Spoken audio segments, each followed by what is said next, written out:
അശ്വമലയാളത്തിൻ്റെ എല്ലാ പ്രേക്ഷകർക്കും ഗുരുജനങ്ങൾക്കും ഈ വീഡിയോ കാണുന്ന പുതിയ എല്ലാ വ്യക്തികൾക്കും എൻ്റെ വിനീതമായിട്ട് നമസ്കാരം. ഞാൻ മധുസൂദന പണിക്കർ, അകത്തേത്തര കളരിക്കൽ, പാലക്കാട്. അശ്വതിയും ഭരണിയും കാർത്തികയുടെ കാൽഭാഗവും മുഴങ്ങുന്ന എല്ലാ മേടക്കൂറുകാർക്കും 2024 പുതുവത്സരത്തിൽ എല്ലാ ഐശ്വര്യങ്ങളും അഭിവൃദ്ധികളും ദൈവാനുഗ്രഹങ്ങളും ഉണ്ടാവട്ടെ എന്ന് ആശംസിച്ചുകൊണ്ട് ഈ വർഷത്തെ പുതുവർഷ ഫലങ്ങളിലേക്കാണ് നമ്മൾ കടക്കുന്നത്. എന്തായാലും കഴിഞ്ഞ വർഷത്തെ അപേക്ഷിച്ച് ഒരുപാട് പ്രതീക്ഷകൾ നൽകുന്ന ഒരു വർഷമായിട്ടാണ് മേടം രാശിക്കാർക്ക് ഈ വർഷം കടന്നു പോകുന്നത്. കഴിഞ്ഞ കാലത്തുള്ള അശാന്തികളെല്ലാം മാറി ദേഹാരിഷ്ടകൾക്കൊരു ശമനം വന്ന് സാമ്പത്തികപരമായിട്ട് പുരോഗതിയും ഐശ്വര്യങ്ങളും ഒക്കെ വിളയാടുന്ന ഒരു വർഷമായിട്ടാണ് നമുക്ക് മേടം രാശിക്കാരെ സംബന്ധിച്ചിടത്തോളം ഈ വർഷം കാത്തിരിക്കുന്നത്. അതിൻ്റെ വിശദാംശങ്ങൾ എന്തൊക്കെയാണ് പരിശോധിക്കുകയാണ് ഈ വീഡിയോയിലൂടെ. നമ്മുടെ ചാനൽ ആദ്യമായിട്ടാണ് കാണുന്നതെങ്കിൽ സബ്സ്ക്രൈബ് ചെയ്യാൻ മറക്കരുത്. തൊട്ടടുത്തുള്ള ബെല്ലൈക്കനും കൂടി എനേബിൾ ചെയ്ത് വയ്ക്കുന്ന പക്ഷം അതാത് കാലത്ത് അപ്ലോഡ് ചെയ്യുന്ന വീഡിയോയുടെ നോട്ടിഫിക്കേഷൻ ലഭിക്കാൻ അത് സഹായകമാകും. ഈ വീഡിയോയുടെ ഡിസ്ക്രിപ്ഷനിൽ ചാനലിനെ കുറിച്ചുള്ള എല്ലാ വിവരങ്ങളും ഉണ്ട്. ചാനൽ മെയിൻ പേജിൽ കയറി നമുക്ക് ആവശ്യമുള്ള എല്ലാ വീഡിയോയും നമുക്ക് കാണാവുന്നതാണ്. ജ്യോതിഷപരമായിട്ടുള്ള ചെറിയ സംശയങ്ങൾക്ക് വീഡിയോയുടെ താഴെ കമൻറ്റ് ബോക്സിൽ രേഖപ്പെടുത്തുന്ന പക്ഷം നമ്മൾ മറുപടി കൊടുത്തുകൊണ്ടിരിക്കുന്നുണ്ട്. വിശദമായിട്ടുള്ള കാര്യങ്ങൾക്കും ജാതക പരിശോധന മുതലായിട്ടുള്ള എല്ലാ കാര്യങ്ങൾക്കും അവരുടെ പേഴ്സണലായിട്ടുള്ള വിവരങ്ങൾക്കൊക്കെ ഓൺലൈൻ വഴി കൺസൾട്ടേഷൻ ബന്ധപ്പെടാവുന്നതാണ്. നേരിൽ വരാൻ ആഗ്രഹിക്കുന്നവർക്ക് തീർച്ചയായിട്ടും മുൻകൂട്ടി ബുക്ക് ചെയ്ത ശേഷം വരാവുന്നതാണ്. അപ്പോൾ എല്ലാവർക്കും ഒരിക്കൽ കൂടി വീഡിയോയിലേക്ക് സ്വാഗതം ചെയ്തുകൊണ്ട് നമുക്ക് വിശദാംശങ്ങളിലേക്ക് നമുക്കൊന്ന് കിടക്കാം.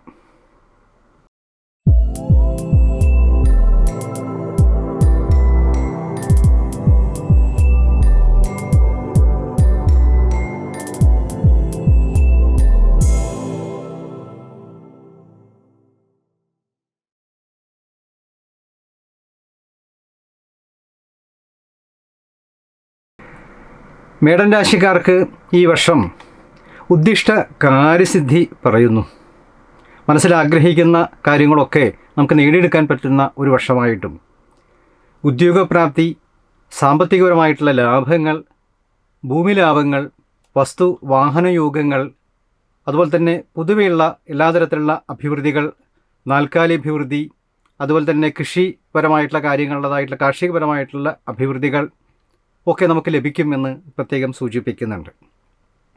ഈ വർഷത്തിൻ്റെ ആദ്യ പകുതിയിൽ അധിക ചെലവുകൾ വരാൻ സാധ്യതയുണ്ട് എങ്കിലും രണ്ടാം പകുതിയിൽ സാമ്പത്തികപരമായിട്ട് ഒരുപാട് നേട്ടങ്ങൾ ഉള്ള വർഷമായിട്ടാണ് സൂചിപ്പിക്കുന്നത്. ചെറിയ കാര്യതടസ്സങ്ങളോ നഷ്ടങ്ങളോ നമ്മൾ കണക്കാക്കേണ്ടതില്ല. അതാത് കാലത്തുള്ള പ്രാർത്ഥനകളും വഴിപാടുകളും ഈശ്വര്യമായിട്ടുള്ള കാര്യങ്ങളിലൂടെ നമുക്കതിനെ മറികടക്കാനെ കൊണ്ട് സാധിക്കും എന്ന് സൂചിപ്പിക്കുന്നു. എങ്കിലും നമുക്ക് ഉയർച്ച എല്ലാ മേഖലയിലും ഒരു വളർച്ച കൈവരിക്കാൻ പറ്റുന്ന ഒരു വർഷമായിട്ടും മനസ്സിന് സന്തോഷമുണ്ടാവുന്ന പല അനുഭവങ്ങളും നമുക്ക് വന്നു ചേരുന്നതായിട്ടും ജീവിതത്തിൽ അതുപോലെ തന്നെ നമ്മുടെ അഭീഷ്ടങ്ങളൊക്കെ നേടിയെടുക്കാൻ പറ്റുന്ന വർഷമായിട്ടും കുടുംബത്തിൽ സമാധാനം, ഐക്യം, ദാമ്പത്യ സൗഖ്യങ്ങൾ, ശുഭ മംഗളകർമ്മങ്ങൾ നടക്കാനുള്ളതായിട്ടുള്ള യുഗങ്ങൾ, സൽകീർത്തി, അതുപോലെ തന്നെ വിവാഹമംഗളകർമ്മ പ്രാപ്തി എന്നിവ ഉണ്ടാവാനുള്ള സാധ്യതകൾ ഈ വർഷം സൂചിപ്പിക്കുന്നുണ്ട്. മാതാവിന് ചെറിയ അരിഷ്ടതകൾ കടന്നു പോകാൻ സാധ്യതയുണ്ട് എന്ന് കാണുന്നു. അതുപോലെ തന്നെ സ്വന്തം ആരോഗ്യകാര്യത്തിലും അല്പം ശ്രദ്ധ ചെലുത്തേണ്ടതുണ്ട് എന്ന് സൂചിപ്പിക്കുന്നു. ദൂരദേശ യാത്രകൾ വേണ്ടിവരും എന്ന് പറയുന്നു. അതുപോലെ തന്നെ ഈ ചെറിയ രീതിയിലുള്ള ക്ലേശങ്ങളോ അതുപോലെ തന്നെ ചെറിയ കാര്യതടസ്സങ്ങളോ ഒക്കെ നേരിടാനുള്ള സാധ്യത ഒക്കെ സൂചിപ്പിക്കുന്നു. എങ്കിലും അത് നമ്മുടെ ഈശ്വര്യമായിട്ട് കാര്യങ്ങൾ അതാത് കാലത്ത് ചെയ്ത് അതിൻ്റെ തടസ്സങ്ങളൊക്കെ നീക്കി മുന്നോട്ട് പോകുന്ന പക്ഷം തീർച്ചയായിട്ടും നമുക്ക് എല്ലാ കാര്യങ്ങളും കൈകൂടി വരും എന്നും സൂചന തരുന്നുണ്ട്. വാഹനാപകടങ്ങൾ ശ്രദ്ധിക്കണം എന്നൊരു സൂചന തരുന്നുണ്ട്. അതുകൊണ്ട് യാത്രയൊക്കെ ചെയ്യുന്നവർ വളരെ ശ്രദ്ധയും കരുതലും വേണം എന്ന് പറയുന്നു. കർമ്മരംഗത്ത് തീർച്ചയായിട്ടും നല്ല അഭിവൃദ്ധി, വിദേശ യോഗങ്ങൾ, ഉന്നത വിദ്യാഭ്യാസം കരസ്ഥമാക്കാനുള്ള യോഗങ്ങൾ എന്നിവ ഈ വർഷം നമുക്ക് പ്രത്യേകിച്ച് കാണുന്നുണ്ട്. അതുപോലെ കുറച്ച് കാലങ്ങളായിട്ട് നമ്മൾ മാറ്റിവെച്ച പല സംരംഭങ്ങളും അത് നമുക്ക് രണ്ടാമതൊന്ന് റീസ്റ്റാർട്ട് ചെയ്യാനുള്ളതായിട്ടുള്ള സാഹചര്യങ്ങളും പുതിയ പ്രവർത്തന മേഖലയുമായിട്ട് ബന്ധപ്പെട്ട കാര്യങ്ങളുടെ ചർച്ചകളും നടപ്പിലാക്കാനുള്ളതായിട്ട് യോഗങ്ങളുമെല്ലാം കാണുന്നുണ്ട് എന്നുള്ളതാണ്. ഈ വർഷം ഏപ്രിൽ മാസത്തിന് ശേഷം പറയത്തക്ക നല്ല ഉയർച്ച നമുക്ക് വരുന്നത് കൊണ്ട് അതിനുശേഷം നമ്മൾ ചെയ്യുന്ന എല്ലാ പ്രവൃത്തികൾക്കും തീർച്ചയായിട്ടും പോസിറ്റീവായിട്ട് അനുഭവങ്ങൾ ഉണ്ടാവും എന്ന് സൂചിപ്പിക്കുന്നു. വിവാഹമംഗളകർമ്മങ്ങൾ നടക്കാനുള്ള യോഗങ്ങൾ സൂചിപ്പിക്കുന്നു.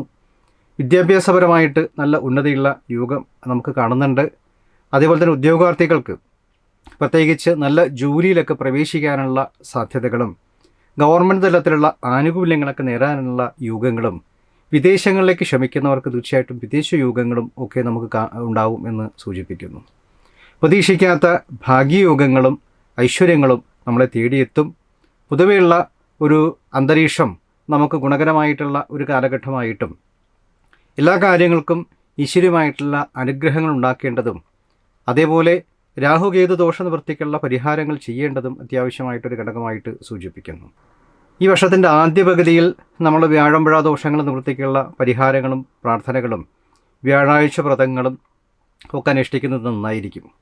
ഷഷ്ടിവ്രതം അനുഷ്ഠിക്കുന്നത് രാഹുകേതു ദോഷങ്ങൾ തീരാൻ നമ്മളെ സഹായിക്കും. പ്രധാന നാഗക്ഷേത്രങ്ങൾ ദർശനം ചെയ്യുകയും ദാനധർമ്മങ്ങൾ യഥാശക്തി ചെയ്യുകയും അശരണർക്കും അഗതികൾക്കും നമ്മൾ അകമഴിഞ്ഞ സഹായങ്ങൾ നമ്മൾ ചെയ്ത് വരികയും ധർമ്മകാര്യ പ്രവർത്തനങ്ങൾ വ്യാപൃതമാവാനും ശ്രമിക്കുകയും അവരവരുടെ ഉപാസനപരമായിട്ടുള്ള കാര്യങ്ങൾ കൂടുതൽ ശ്രദ്ധ പതിപ്പിക്കാനുള്ള ശ്രമങ്ങൾ ഉണ്ടാക്കുകയും ഒക്കെ ചെയ്യുന്ന പക്ഷം തീർച്ചയായിട്ടും നമുക്ക് ഈ വർഷത്തെ വളരെ പോസിറ്റീവായിട്ട് മാറ്റാൻ സഹായിക്കും എന്നാണ് സൂചിപ്പിക്കുന്നത്. നമ്മുടെ ചാനൽ മെയിൻ പേജിൽ കയറി കഴിഞ്ഞാൽ 27 നക്ഷത്രക്കാർക്കും ജീവിത വിജയത്തിന് എന്ന് പറയുന്നതായിട്ടൊരു സെഗ്മെൻറ്റ് ചെയ്ത് കഴിഞ്ഞിട്ടുണ്ട്. അതുപോലെ തന്നെ ദശാഫലങ്ങൾ, യോഗങ്ങൾ, അതാത് കാലത്തുള്ള ട്രാൻസിഷൻ പീരീഡിൽ നടക്കുന്നതായിട്ട് മാറ്റങ്ങൾ, മാസഫലം എന്നിവ നമ്മൾ ചെയ്തു വരുന്നുണ്ട്. ഈ ജീവിത വിജയത്തിന് എന്ന് പറയുന്നതായിട്ട് സെഗ്മെൻറ്റിൽ ഒരു നക്ഷത്രത്തിൽ എന്തൊക്കെ കാര്യങ്ങളാണ് ചെയ്യാനുള്ളത്, അതുപോലെ എന്തൊക്കെ കാര്യങ്ങൾ ആചരിക്കണം എന്നുള്ളതിനെക്കുറിച്ച് വളരെ ഡീറ്റെയിൽ ആയിട്ട് തന്നെ വീഡിയോ ചെയ്തുകൊണ്ട് കാണാത്തതായിട്ട് എല്ലാ വ്യക്തികളും തീർച്ചയായിട്ടും കാണാനും അത് മനസ്സിലാക്കുന്നതും നന്നായിരിക്കും എന്ന് പ്രത്യേകിച്ച് സൂചിപ്പിക്കുകയാണ്. അപ്പോൾ ഇത്തരം വിഷയങ്ങളൊക്കെയാണ് മേടം രാശിക്കാർക്ക് ഈ വർഷം കാത്തിരിക്കുന്ന ഫലങ്ങളായിട്ട് സൂചിപ്പിക്കുന്നത്. ഇത് നമ്മുടെ ഒരു പൊതുഫലമാണ്. ഓരോ വ്യക്തികൾക്കും അവരുടെ അനുഭവങ്ങളും കാര്യങ്ങളും വ്യത്യസ്തമായിരിക്കും. അതാത് കാലത്ത് വേണ്ടതായിട്ടുള്ള ജാതക പരിശോധന നടത്തി ഇപ്പോൾ നടക്കുന്നതായിട്ട് ദശാവഹാര ഛിദ്രങ്ങളെക്കുറിയൊക്കെ മനസ്സിലാക്കി മുന്നോട്ട് പോവുകയും ദോഷപരിഹാരങ്ങൾ നമ്മൾ ചെയ്ത് മുന്നോട്ട് പോവുകയും ചെയ്യുന്ന വർഷം തീർച്ചയായിട്ടും ഈ വർഷം നമുക്ക് പ്രതീക്ഷിക്കുന്ന എല്ലാ അനുഭവങ്ങളും വളരെ പോസിറ്റീവായിട്ടുള്ള അനുഭവങ്ങളും നമ്മളെ തേടി എത്തും എന്നുള്ള കാര്യത്തിൽ സംശയമില്ല. അപ്പോൾ എല്ലാ മേടം രാശിക്കാർക്കും ഈ ഒരു അറിവുകൾ ഉപകാരപ്രദമാവുമെന്ന് വിചാരിക്കട്ടെ. ഇഷ്ടപ്പെട്ടാൽ ലൈക്ക് ചെയ്യാനും ബന്ധുമിത്രാദികൾക്ക് ഷെയർ ചെയ്യാനും മറക്കരുത്. ഈ വീഡിയോയെക്കുറിച്ചുള്ള അഭിപ്രായങ്ങളൊക്കെ തീർച്ചയായിട്ടും താഴെ കമൻറ്റ് ബോക്സിൽ രേഖപ്പെടുത്തണം. അതുപോലെ ഇതിനു മുമ്പ് നമ്മൾ അപ്ലോഡ് ചെയ്തിട്ടുള്ള എല്ലാ വീഡിയോയും വിശദാംശങ്ങൾ ചാനൽ ഡിസ്ക്രിപ്ഷൻ വായിച്ചാൽ നമുക്ക് മനസ്സിലാവുന്നതാണ്. ഓരോ വ്യക്തികളും അത് നോട്ടിഫിക്കേഷൻ ലഭിക്കുന്നില്ല എന്നൊക്കെ നമുക്ക് പറയുന്നുണ്ട്. എങ്കിലും എല്ലാ വീഡിയോയും നമ്മൾ ചെയ്തുകൊണ്ടിരിക്കുന്നുണ്ട്. തീർച്ചയായിട്ടും അതാത് കാലത്ത് നമ്മൾ ചാനൽ ഫോളോ ചെയ്യുക, സബ്സ്ക്രൈബ് ചെയ്ത് ഫോളോ ചെയ്താൽ മാത്രമേ നമുക്ക് അതാത് കാലത്തുള്ള നോട്ടിഫിക്കേഷൻ ലഭിക്കാൻ സാധ്യതയുള്ളൂ. അതുകൊണ്ട് എല്ലാവരും ചാനൽ സബ്സ്ക്രൈബ് ചെയ്യുകയും തൊട്ടടുത്തുള്ള ബെല്ലൈക്കനും കൂടി എനേബിൾ ചെയ്ത് വയ്ക്കുന്ന വർഷം തീർച്ചയായിട്ടും നമുക്ക് എല്ലാ വീഡിയോയുടെയും നോട്ടിഫിക്കേഷൻ ലഭിക്കുന്നതാണ്. അപ്പോൾ എല്ലാ ഐശ്വര്യങ്ങളും അഭിവൃദ്ധികളും ഭഗവാന്റെ അനുഗ്രഹം ഉണ്ടാവട്ടെ എന്ന് പ്രാർത്ഥിച്ചുകൊണ്ട് അടുത്ത ഒരു നല്ല വീഡിയോയുമായിട്ട് വീണ്ടും കാണുമ്പോഴേക്കും എല്ലാവർക്കും എൻ്റെ വിനീതമായിട്ടുള്ള നമസ്കാരം.